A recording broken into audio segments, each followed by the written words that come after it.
Ginoo, maaari ba kitang makausap? May mga bagay lamang akong itatanong. Wika nito sa lalaki. Pero bago pa man makasagot ang lalaki, inapula na ito ni Salve. Goyang, hindi mo maaaring kausapin ang isang tagapaslang. Walang sino man ang maaaring makipag-usap sa taong ito dahil ang bawat salitang bibitiwan niya ay dapat ipatungkol lamang sa kanyang taong papaslangin. Ang tinutukoy ni Salve ay ang lalaking may takip ang muka. Isa pala itong tagapaslang o berdugo. Pero mama, napakapamilyar ng kanyang tindig. Parang nakita ko na po siya noon. At hindi lamang po basta nakita. Parang napakalapit ng loob ko sa kanya. Wika ni Goyang habang tinitingnan ang lalaking naglalakad papalayo. Marahil nakikita mo lang sa kanya ang Raha. Dahil kapatid siya ni Raha Balinsusay. Tugon sa kanya ni Salve. O siya, magpahinga ka na at bukas magsasanay ka sa ilalim ng aking pagtuturo dahil hindi biro ang labang kahaharapin mo, anak. Maaaring wala na akong maituturo sa iyo sa larangan ng pagiging babaylan, pero alam ko na kailangan kong ituro sa iyo ang isang kaalamang inilihim sa lahat ng babaylan. Ito ay ang ritual ng panunumbalik. Wika ni Salve. Ang ritual ng panunumbalik ay isang uri ng ritual na magbibigay daan para makatawag ng isang malakas na uri ng elemento. Mula pa yon sa kabilang dimensyon. Ayon sa pagsasalaysay ni Lola Goyang, dalawa lamang sa hanay ng mga babaylan ang may kakayahang gumawa nito.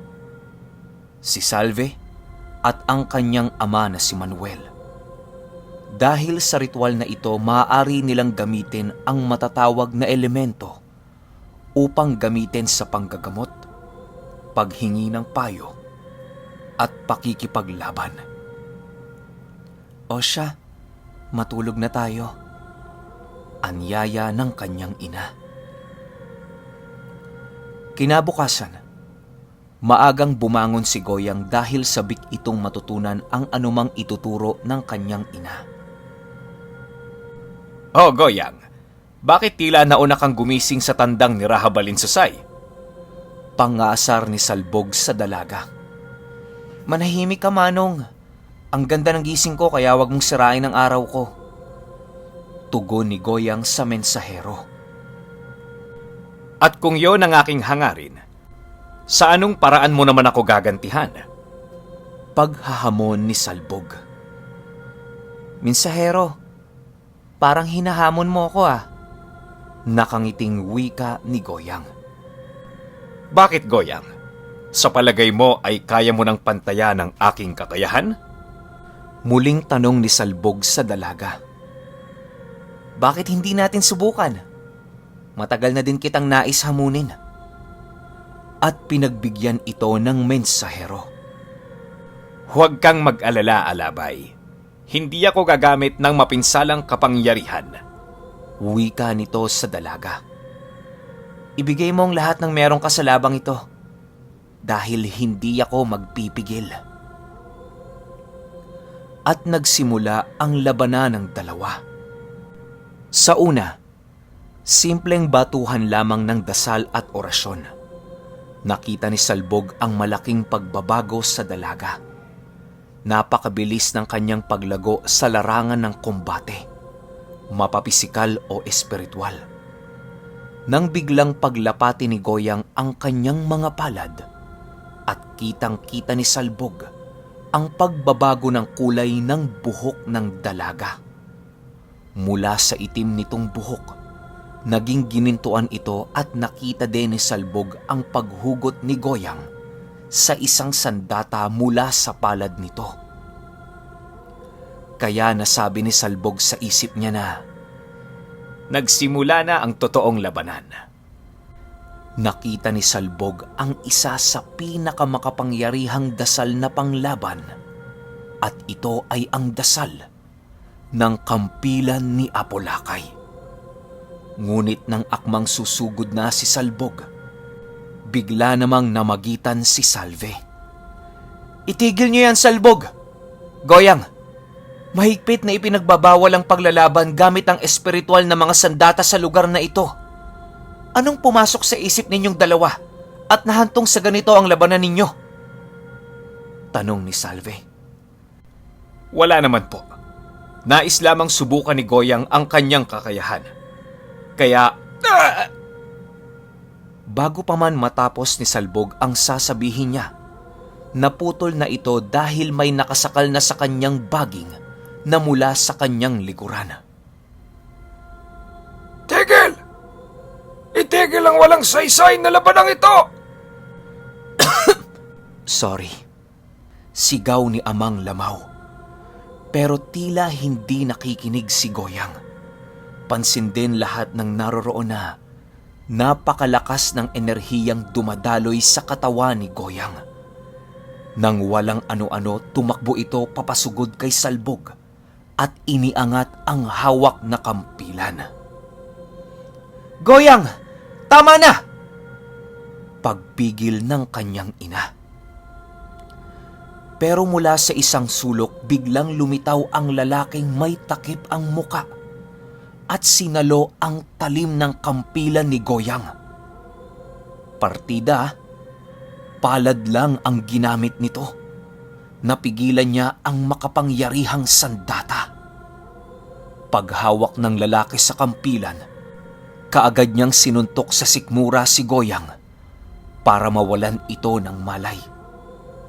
Lumingon ito kay Salbog at tumango habang sambot ang walang malay na si Goyang. Mukhang nakikilala ko na ang iyong pagkatao. Mamamaslang. Wika ni Salbog na noon ay naghahabol ng kanyang hininga. Hindi sumagot ang mamamaslang, sa halip tumitig lang ito sa kanya ng masama. Huwag kang mag-alala. Walang makakaalam. Muling wika nito. Sa naganap na labanan, nakita ng lahat ang kakayahan ni Goyang, pati ang kapangyarihang taglay ng basbas ni Apolakay. Kakaiba ang taglay na kapangyarihan ng iyong anak, Salve. Hindi ko akalaing muntik na akong mamatay sa isang pagsasanay. Nakakatakot ang mga mata ng alabay mong anak, Salve. Mararamdaman mo sa titig niya ang kanyang intensyong kumitil ng buhay. Wika ni Salbog kay Salve na noon ay pinupunasan ang katawan ni Goyang. "Maging ako, Salbog, hindi ko akalaing ganito ang kakayahang maibibigay ng basbas ni Apolakay. At ang mas lalong ipinagtataka ko, sino ang nakapagturo nito sa kanya? Ito ang kakayahang ituturo ko pa lamang sa kanya ngayong araw." Takang tanong ni Salve sa mensahero. Maging ako, nagugulat din sa taglay na bilis niyang matuto sa mga itinuro ko sa kanya. Maging sa paggamit ng kakayahan ng barang, ay sadyang kakaiba ang taglay na bilis niyang matuto. Pag-uusap ng dalawa. At dahil sa pareho silang hindi makasagot ng mga katanungan sa isipan nila, isinangguni nila ito sa mga nakatatanda sa pamumuno ni Amang Lamaw. Amang, normal ba sa isang babaylan ang maging sobrang bilis matuto? Ang tinutukoy ko ay si Goyang, ang alabay na anak ni Salve. Tanong ni Salbog sa matandang pinuno. Bihira ang taong magtaglay ng ganyang katangian. Ilan lamang ang kilala kong ganyan. Si Tandang Lucio na punong asog ng baryo ng Hamtik at ang ama ni Salve na si Manuel. Nasaksihan ko ang kanilang paglago dahil isa ko sa naging guro ng 2 taong yon. At sa hindi ko din maipaliwanag na mga kadahilanan, nagawang tawagin ni Manuel ang Bakunawa noong naganap ang pangdigmaan sa dalampasigan laban sa mga banyaga. Pagpapaliwanag ng matandang pinuno. Maaari kayang may kinalaman ng mga ito sa tagna ni Goyang? O sa basbas ni Apulakay? Tanong ni Salbog. Hindi ko masasabi, pero iisa lamang ang dapat nating gawin. Ingatang huwag maulit ang naganap kanina. Dahil sa oras na muli itong maganap, hindi na natin mapipigilan ang kapangyarihang taglay ni Goyang. Lalo pat parehong nananalaytay sa kanya ang dugo ng dalawa sa pinakamahuhusay na tao mula sa hanay ng babaylan. Bukod pa riyan, ang kalahating dugo ng tatay ni Goyang na si Matiyas na mula naman sa mga manggagaway. Napagtanto ng lahat ng lubhang mapanganib ang taglay na kapangyarihan ni Goyang. At alam nila, bagaman ito ay biyaya ng Panginoon sa kanila, maaari din itong magdulot ng kapahamakan sa lahat ng nakapaligid sa kanya. Bagay na hindi dapat pahintulutan ng parehong mga angkan. Ano ang nakikita mong solusyon dito? Amang Lamaw? Tanong ni Salbog. Kung inyong mamarapatin, iminumungkahi kong magtalaga ng isang tagapagsanay para hubogin ng husto ang kakayahang taglay niya upang mahawakan niya ito at huwag mauwi sa isang walang habas na pamiminsala, kagaya ng napintong naganap kanina. Wika ng matandang pinuno. Ako po ang gagawa ng parting yon. Ako ang magsasanay sa aking anak. Wika ni Salve. At habang nagsasalita ito, biglang pumagitna ang mamamaslang. Sa kauna-unahang pagkakataon, nakipag-usap ito sa mga taong nasa loob ng kubong yon. Walang sino man ang nakakaalam ng tunay nitong katauhan, maliban sa raha ng hamtik, dahil siya ang nagsabi na kapatid niya ito. Tutulong ako dahil maging ako nagimbal sa kapangyarihan ng aking apo. Wika nito, sabay tanggal ng kanyang takip sa muka. Itay, ikaw nga ba yan? Wika ni Salve. Ang taong tinatawag nilang tagapaslang ay walang iba kung hindi ang ama ni Salve, na si Manuel. Ang nakakapagtaka, alam ng lahat na pumanaw na ito. Paanong buhay ka? Anong nangyari? Kitang-kita kong natupok ang katawan mo sa altar noong seremonya ng iyong pagpanaw. Nakalimot yata kayong lahat. Ako, kagaya ni Salbog, ay may alagang kalyaw. Sabay kumpas ng kanyang kamay at lumitaw sa likuran niya ang isang malaahas na nilalang. Ang kalyaw nga! Wika ni Amang Lamaw. Hindi makapaniwala ang lahat sa nakikita nila dahil hindi nila akalaing buhay pa ang inakala nilang pumanaw ng bunggaitang asog. Nung mga oras na yon, bakas ang katandaan sa mukha ni Manuel, pero nananatiling matipuno ang katawan nito. At makikita mo din ang mga markang pinagdaanan ng mga lumipas na digmaan. Simula sa araw na ito, ako ang magsasanay sa aking apo. Walang ibang may kakayahang gawin ito. Wika ni Manuel, sabay taas ng kanyang kamay na ginamit noong saluhin niya ang nagngangalit na atake ni Goyang gamit ang kampilan ni Apulakay. Sang-ayon ako kay Punong Manuel. Ikaw ang magsanay sa iyong apo. Pero may suliranin tayong kinakaharap. Yon ay ang espiya sa baryo ng Hamtik. Wala kayong dapat alalahanin. Nagpadala na ako ng mensahe sa Raha at sa mga oras na ito, patungo na dito ang grupong inutusan upang dakpin si Amalia. Kaya maghintay na lamang tayo. Wika ni Salbog. Maya-maya pa ay nagising si Goyang. Pupungas-pungas itong tumingin sa kanilang lahat. Pero nung makita niya ang muka ng lolo niya, kaagad itong tumakbo at yumakap dito. Lolo Manuel! Sinasabi ko na nga ba ikaw yan eh? Wika ng dalaga habang nakayakap kay Manuel. Oo, Apo. Ako ito. Masayang-masaya ako dahil muli tayong nagkita. Kung alam mo lang kahapon pa kita gustong yakapin. Pero hindi ito ipinahintulot ng punong lamaw. Dahil sa pag-aakalang ako talaga ang tunay na tagapaslang sa baryong ito. Siya nga pala Amang Lamaw. Ang tagapaslang na kapatid ng Raha ay kasalukuyang nasa isang yungib, di kalayuan sa baryong ito. Nangangailangan siya ng tulong. Magbibigay ako ng direksyon ukol sa kinaroroonan ng tagapaslang at magpadala kayo ng mga taong susundo sa kanya.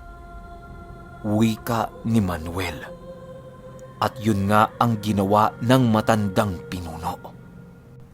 Pinasundo nito ang kapatid ng Raha ng Hamtik. Goyang, kumusta ang pakiramdam mo anak? Tanong ni Salve. Ayos naman po ako mama. Lalo pa andito ang lolo Manuel ko. Masayang tugon ng dalaga. Mabuti naman. Hindi ko akalaing ang babagal-bagal at antuking alabay ay may itinatago palang bangis. Wika ni Salbog na agad namang pinigil ni Salve. Salbog, hindi ka pa ba nadala sa nangyari sa'yo? Kumunti ka nang huminto ang edad mo. Wika nito. Manong, nasaktan ko po ba kayo kanina? Patawad po, hindi ko sinasadya. Wika ni Goyang. Ayos lang. Hindi ako nasaktan. Kasalanan ko din naman. Mukhang nasobrahan ng pangaasar ko sa'yo. Tugon nito sa dalaga. Matapos ang usapang yon, kaagad nang nagsimula ang pagsasanay ni Goyang sa ilalim ng nanay at lolo niya. Itinuturo sa kanya ni Salve ang tamang paghinga. Anak, ang paghinga ang pinakapangkaraniwang gawain ng ating katawan. Dahil dito madalas natin itong nakakalimutan at binabaliwala. Pero alam mo ba na ito din ang pinakamahirap? Wika ni Salve. Ho, paano pong naging mahirap ang paghinga? Araw-araw naman po natin itong ginagawa. Kahit nga po natutulog tayo, humihinga tayo. Tugon ni Goyang sa ina. O sige, may ipapagawa ko sa'yo. Dito sa pagsubok na ito malalaman natin kung nagagawa mo ng maayos ang iyong paghinga. Nakikita mo ba ang lawing yan? Ilubog mo ang katawan mo sa lawa at tingnan natin kung gaano kakatagal mananatili sa ilalim ng tubig. At yun na nga ang ginawa ng dalaga. Inilubog nito ang sarili sa tubig at nagsimula namang magbilang si Salve. Ngunit wala pa mang 30 segundo ay umahon na ang dalaga. Oh, bakit napakabilis naman ang pag-ahon mo? Tanong ni Salve sa anak.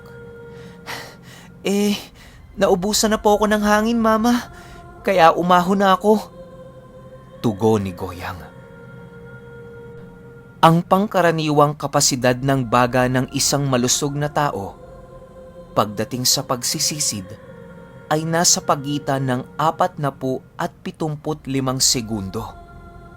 Yun ay kung tama ang paghingang ginagawa mo. Wika ng ina ni Goyang. Ngayon, Manood ka kung paano ko lampasan ang talang iyon, Goyang. Okay, sunod kagad natin yung 9. Buwelo lang ako.